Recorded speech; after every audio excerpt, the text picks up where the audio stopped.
What's up, everybody? Welcome to Just Because Gaming. My name is Michael, And I'm Ray. and thank you for joining us. Before we get into it, as always, please like, comment, subscribe. We're definitely trying to grow that subscriber base. And with that being said, let's just jump into it. High on Life 2 is recently out on Game Pass and to purchase. If you haven't played the first High on Life, you don't have to play it to play this next one, but it's well worth playing. You have talking guns and crazy videos, and you can sit on the couch and watch a whole B movie that's just usually terrible movies, but they're hilarious to sit there and watch with the alien sitting next to you on the couch. There's a lot of silliness in it. And it's made by Squatch Games, which is the people who made same group of people that make Rick and Morty cartoons. So, it's going to be funny. High on Life 2, I've played a little bit of it. It starts you out, kind of gives you a overview of what happened in the last game, how you became this bounty hunter hero. It gives you, when you walk outside of your house that got transported to this alien world, they've got a museum made to the bounty hunter who destroyed the G6 cartel that's using humans as basically their form of a drug, that they're getting high off of humans. So, this was the whole reason they came to Earth and were kidnapping all these humans. You mean to tell me they were getting high off our life? There you go. Yeah. Yeah, exactly. But like I said, I haven't played too far into this game yet, just a little bit to kind of get my feet wet with it and kind of find out what it's going to be about. And, you're regathering your guns and things, and there'll be some new weapons, of course, as you go along. The game takes itself, I don't know, it's got a little less of the silliness that was almost distracting to some point. Like every time you walk past a TV, there's some kind of crazy commercial or show type thing. It's just, a lot of it was just noise. Some of it was funny, but a lot of it was just noise, Whereas this one's, the jokes seem more intentional and just better thought out so far. When I complete the game, I'll give you a little more detail on it, I hope, but right now I'm really enjoying it. It's funny that you say that because that was my exact same complaint with Borderlands.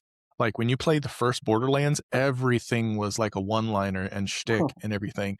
But when you play like Borderlands 2 and beyond, they take themselves a little bit more seriously, and they're trying to they talk about the story more. Like they talk about being vault hunters and the drama and everything. And I mean, there's still a good amount of comedy in it, but it's just not so like forced all the time as it was in the first Borderlands. Like you'd walk past raiders and they're talking about like farting or picking their nose or something. It's like, okay, dude. Yeah. I get it. Well, it's true with every game like this. They'll evolve as the sequels come along, which is usually a good thing. Sometimes it'll kill a series, but most of the time it's usually improves as it goes along. After that, we mentioned in the last episode during this state of play that Pragmata released a demo so you could try the game out.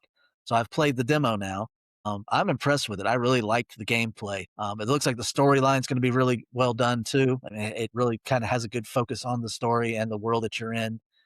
The enemy combat it's a little different. Your little android companion, the girl that's with you, she can hack these mechanical enemies that are coming after you, and it leaves them in like a weakened state. So when you shoot them, it does excessively more damage. And depending on how you hack, like it's got this little section where you kind of move through it and you can move through these different patterns. And if you hit certain squares before hitting the final piece, it can increase the amount of damage you can do or change, it has some sort of effect on the enemy. But combat was enjoyable, different. Your weapons, you could have like a stasis weapon where you fired the gun and made a bubble that slowed down the enemy. So that gave you a little more time to hack because some of the hacks are harder than others. But yeah, it was good. You had kind of a hover system or jet propulsion. So like you could fall from a higher level and then kind of slow yourself as you fell so you didn't do damage, or you could use it to hover across larger jumps and that kind of thing. I like the way it was set up. It looked like it was going to be a really good game. I'm looking forward to this one coming out. So is this one that's on both PlayStation and Xbox? Yes. Okay. And I think it's coming to PC as well. Okay. Well, yeah, I'll have to check it out because if I recall correctly, like the graphics on that look sick, or at least in the cutscenes. In the gameplay, it still looks very good, and the cutscenes are even better than they were what they showed in the trailers. I thought they looked really good on my Series X. And you can download the demo for free. It's 20 minutes long to play it through, so not a huge commitment of your time to see if you like it or not, and you'll get a pretty good idea if you do just from playing this demo. Oh, so it's just a demo. It's not like it's not that it's out. Right. It hasn't released yet. Okay, because I remember with the PlayStation State of Play that they were saying April, so I wasn't sure if it was like out on Xbox early and it's coming out in April. No, the demo's available on both systems, so you can go down there, download it, try it out. Okay. Yeah, I mean, no harm in trying it. Just out of curiosity, since you played it on Xbox, are there achievements tied to the demo, or do I not have to worry about it? No achievements to the demo. Okay, good, because it's weird, but if there's like 10 achievements for the demo, then, I'll feel forced to like play through it. I'll be like, well, it's just 10 and blah, blah, blah. But if I can quit anytime, then I'll be more willing to play it because I feel Yeah. like if there's achievements, then just for my own OCD, I'll feel like I'm forced to stop just for me. I like ending a game at either 5 or a 10 in achievements or trophies for PlayStation, just so that I know 5 isn't a round number, but you know what I mean, like 5s Right. and 10s. And like that's a good stopping point for me, achievement and trophy wise. I don't know if anybody else is like that. If any of y'all watching are like that, where you're like, okay, yeah, I'll beat the game, but then I want to round it up to 5 or round it up to 10 in trophies or achievements, let me know. Am I the only crazy person out there? Ray, do you do that? Or if you get like 61 achievements? I don't do that, no. Okay. I will play I like achievements in that I like it when they add something to the game. You're you're playing along and it takes you to chase this achievement, it takes you to a little bit different part of the game that you might not have gone to otherwise, or there's another piece of story over here. It's just a side mission maybe, but it gives you an achievement, so I might chase that where I might normally not have looked over there. I like Yeah. achievements that do that. I don't like achievements that are just there for difficulty's sake. Yeah. I don't mind collectible achievements if they add to the storyline. Like a lot of the like in Assassin's Creed, you've got these achievements for finding, like in Valhalla, you're finding the saga story Mhm. pages, and it gives you that whole story of I forgot the character's name, but in the saga. But it was interesting, and I like that kind of stuff that adds to it. But achievements just for the sake of having an achievement. "Oh, look, you found 1,000 pieces of this. Great, you know. Yeah. Yeah, like in the earlier Assassin's Creeds where you're just like collecting feathers. It's like, Yeah. really? But yeah, definitely for like animus pieces that tells you more of the backstory. That's worth it. But Right. um And that's true with most games. I like something I like achievements to add to my gameplay, not just be, "Oh, here, you got an achievement." If you're gonna do it if you're gonna do that, then each level I clear should be the achievement, and that's the only achievements you need to have in the game. but tying it back to Pragmata, was there an option when you started the demo? Is it just like a one default type of difficulty or could you select difficulty? Because for me, I'm not out to prove anything, so I I'll wanna play it at say like I wanna say it had a casual and then, like, a regular, easy mode. I don't think it had, like, the hard modes or anything like that. I think it was just, like, a casual and an easy, so, if you just wanna play for the story, I think it had that. I can't remember for sure, but I played it on the regular. I wanted to play it with a little bit of challenge to it so I could see what it was like, what the gameplay was intended to be, and it's, got a little challenge to it, but it's not extremely difficult, especially in the demo, because you're going through, like, one of the very first levels, I think, in the game. okay. Because yeah, I mean, I like either normal or like one step below normal. I won't play it on like story mode where there's no challenge, but Right. like normal or a little bit below that, just because I got other stuff to do, man. I'm not trying to play the same level 50 times to beat it just for the biggest amount of challenge. I don't really Right. care about all that. Like I'm not out here trying to make every game like Dark Souls. Right, exactly. So Well, yeah, give it a try, Mike. I mean, like I said, 20 minutes tops to do the whole thing, and that's what she said. you wish. Well, 19 minutes just to sit there and reflect afterwards. There you go. But So, anyways, moving on, continuing on with our talking about some of the things going on with PlayStation. PlayStation is trying something out in the UK right now because I guess the price is so prohibitive of buying a PlayStation 5 right now, and PlayStation 6 are looking at an even higher price when that comes out. So they're trying something out where you can lease your game console. So what they're doing is right now they're leasing it's like the all digital 825 gigabyte with one DualSense controller. Now you can lease it by leasing it for 12 months at a time, 24 months at a time, or 36 months at a time. It gives it the price in pounds or in dollars, but since we're in America, we will focus on the dollars, I guess. But like for 12 months, it would be 14.59 pounds or 19.91. Kind of give you the idea of the difference in pricing there. A month for 12 months, and at the end of 12 months, you turn your console back in, or you sign up for a new console and do it all over again. Or for so 24 about months, you're looking at $14.32. So it's a little cheaper the longer you lease it for. And then for 36 months, you're looking at 13.58 a month, or it'd be like 10 pounds. So, and then they have an annual program where you can return it at any time, or stop doing it. So you just do it for 1 month if you wanted, or you could do it, for 6 months or 5 months, or just cancel anytime you want. But that's also the most expensive of the options because you'll be paying in dollars. It would be $26.60 a month to lease that system. You start looking at that, it might be cheaper in the long run if you're going to keep it for any length of time to just buy the system outright. yeah, because at $26 a month, that's if you're on the month to month one. Right. At $26 a month, That's roughly $300 a year. In 2 years, you've already paid for it, so, Yep. yeah, it doesn't make sense.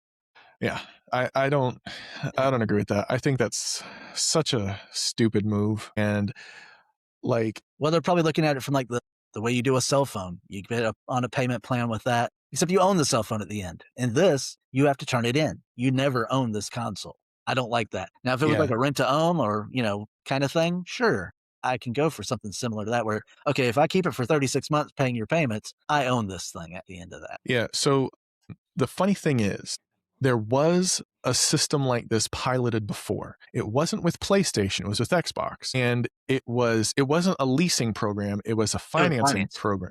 Yeah, no, I'm not talking about the one through Xbox. It was through Comcast. Oh, really? So, yeah, so the way it was is it was like a 2-year contract, and you had to sign a 2-year contract with Comcast, and I think it was like maybe $15 a month or so, and it would include an Xbox. Like, I don't think it was the Series X. I think it was the console before that, The the Xbox One? Xbox One S and the Xbox One X. Yeah, I think it was that. And you would get your Comcast service. You would have like a 2-year agreement, and I think it had to meet certain requirements. I think it had to be TV and high speed internet. And like as the promotion was, it's you could add an Xbox financing thing, and it was like that extra $15. And after the 2 years, I mean, and to me that makes sense because when you get when you get an Xbox, what do you need? You High gotta have speed internet. gotta have internet. Yeah. So it's kind of like how Verizon finances cell phones. Because when you get a cell phone, you need phone service. Makes sense. So if that were the case, I could see it, but not renting it out to where you never own it. If I were PlayStation or Xbox, those are the avenues I would be going. I would be saying, hey, Comcast, Metronet, all these like Verizon Fios and like all these other ones. I would be reaching out to all these, internet providers and say, Right. hey, do a financing agreement with us. They could make it just a little bit more. Instead of charging interest, they would just charge a little bit more than the cost of the console. So, like, let's say it's a $600 console, just for argument's sake. If it's a $600 console, the payments over 2 or 3 years could come out to $700, and the extra $100 would go towards the internet company. But that way, everybody wins. Regular Joe Blows like you and I and whoever else can get a console, just pay a little bit more on our monthly bills, and then, in 2, 3 years, you own it, and you didn't even really feel it come out of your wallet, because I mean, hell, that's what people are already doing now. Like, even me, I'm paying for my phone, my Samsung phone, and I'm paying like, I think $20 a month for it, just because otherwise it's like an $1,100 phone. So Well, I I did that with would, my phones too through my company, and it's there's no interest on it. So I mean, yeah, yeah, it's the cheapest way for me to do it. Is to finance that little bit. But I think I put a good chunk down, but I still finance the rest of it. So yeah. yeah, So it's a good way to do it, especially when you look at the cost of these new consoles coming out. I mean, they're talking about $1,000 console, $1,200 console, maybe even as high as $1,500 for some consoles. That's a lot. But if you yeah. finance that in like you would a phone, because a lot of these new phones are 1,000, $1,200. It's not as painful. Yeah, and that's the way that these cell phone companies market it. Is like when you go into a Verizon or you go into an AT&T, they don't say, "Oh yes, this phone is $1,600." I think one of the most expensive ones I've seen is the Samsung foldable phone because technically it's got like 3 screens. It's got like the inside 2, and then when you fold it and close it, it has like the outside one. I had one before, Z Fold. Mhm. So it's got like 3 screens, and those are like almost 2 grand. But I think the monthly payment was like $30. But I did that, and I love the phone. I don't have it anymore. Um, I just stopped having it because I never really used it unfolded. So I was like, what's the point then?